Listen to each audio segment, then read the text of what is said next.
Hello friends, आज हम बात करने वाले हैं सिंगापुर के बारे में। सिंगापुर में ट्रैवल करने का बहुत मज़ेदार अनुभव है। यहाँ कहीं भी मिनटों में पहुँचा जा सकता है। सिंगापुर का नाम सुनते ही मन में गगनचुंबी इमारत और वहाँ की चकाचौंध की तस्वीरें सामने आने लगती हैं। पर महज 50 साल पहले भारत से 4000 किलोमीटर दूर इस देश की हालत खराब थी। मलेशिया से अलग होकर सिंगापुर 1965 में अस्तित्व में आया और फिर शुरू हुआ किस्मत बदलने का मिशन। मलेशिया और इंडोनेशिया के बीच 707 वर्ग किलोमीटर में फैला एक छोटा सा देश है सिंगापुर। यहाँ की आबादी 60 लाख के करीब है, जहाँ ज़्यादातर चीज़ें दूसरे देशों से इंपोर्ट करके लाई जाती हैं, चाहे दूध या फल, सब्जियां, अनाज या कुछ भी हो। इसके बावजूद दिनों दिन सिंगापुर की अर्थव्यवस्था बढ़ती जा रही है। ऐसा इसलिए है क्योंकि अगले 100 साल के एडवांस प्लानिंग होती है। यहाँ पर 40 वर्ष का कंसेप्ट प्लान और फिर 10 वर्ष का मास्टर प्लान बनाकर डेवलपमेंट किया जाता है। इस विकास का सबसे बड़ा कारण है समय का सदुपयोग। यहाँ लोग प्लानिंग और उसके वक्त पर पूरा करने पर भरोसा रखते हैं। हर काम की डेडलाइन तय होती है, चाहे प्राइवेट हो सरकारी हो। इसमें एक दिन का भी विलम्ब नहीं होता। सिंगापुर के सॉलिड वेस्ट मैनेजमेंट से भारत को सीख लेनी चाहिए। कूड़ा फैलाने पर इतनी बड़ी पेनल्टी है कि कोई लापरवाही की सोच भी नहीं सकता। कूड़े को बंद गाड़ियों में ही डंपिंग ग्राउंड ले जाया जाता है। मिट्टी मलबा लग जाए तो गाड़ियाँ धुलने व सूखने के बाद ही सड़क पर उतर सकती हैं।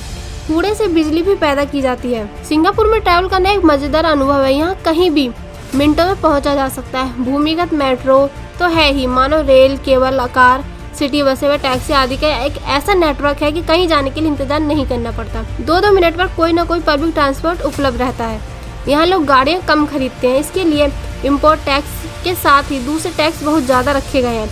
इससे ट्रैफिक के साथ प्रदूषण भी कम रहता है। लोग फिट रहे, इसके लिए सरकार प्रतिदिन 10 किलोमीटर या अधिक पैदल चलने वालों को प्रोत्साहन राशि भी देती है। सिंगापुर के अखबारों में अपराध की खबरें बहुत कम मिलती हैं। कारण है छोटे अपराध के लिए बेहद कड़ी सजा देना या पेनल्टी लगाना। वर्षों की जेल और इलेक्ट्रिक कोड़े की मार का डर। दुष्कर्म पर तो सजाए मौत है। धार्मिक भावनाएं भड़काना गुनाह है। सभी धर्मों के लोगों को एक दूसरे के प्रति पूरे सम्मान के साथ मिलजुल कर रहना होता है। सिंगापुर के इतिहास का विवरण 11वीं सदी से उपलब्ध है। 14वीं सदी के दौरान श्री विजयन राजकुमार परमेश्वर के शासनकाल में इस द्वीप का महत्व बढ़ना शुरू हुआ और यहाँ एक महत्वपूर्ण बंदरगाह बन गया।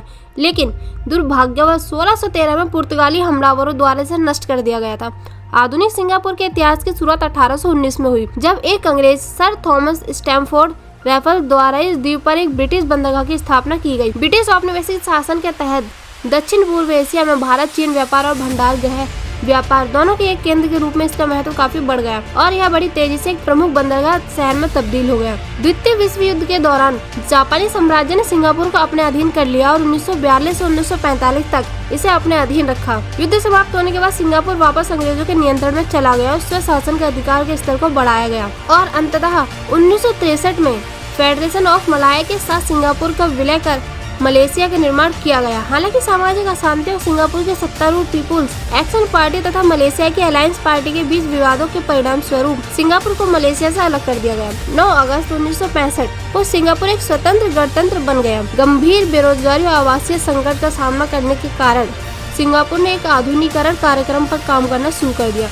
जिसमें विनिर्माण उद्योग की स्थापना की गई। सिंगापुर की अर्थव्यवस्था में प्रति वर्ष औसतन 9% की वृद्धि दर्ज की गई है। 1990 के दशक तक यह एक अत्यंत विकसित मुक्त बाजार अर्थव्यवस्था, सुदृढ़ अंतर्राष्ट्रीय व्यावसायिक संबंध और जापान के बाहर एशिया में सर्वोच्च प्रति व्यक्ति सकल घरेलू उत्पाद के साथ दुनिया में समृद्ध देशों में से एक बन गया। तो फ्रेंड्स, आपको ये जानकारी कैसी लगी? वीडियो को लाइक और चैनल को सब्सक्राइब करना ना भूलें।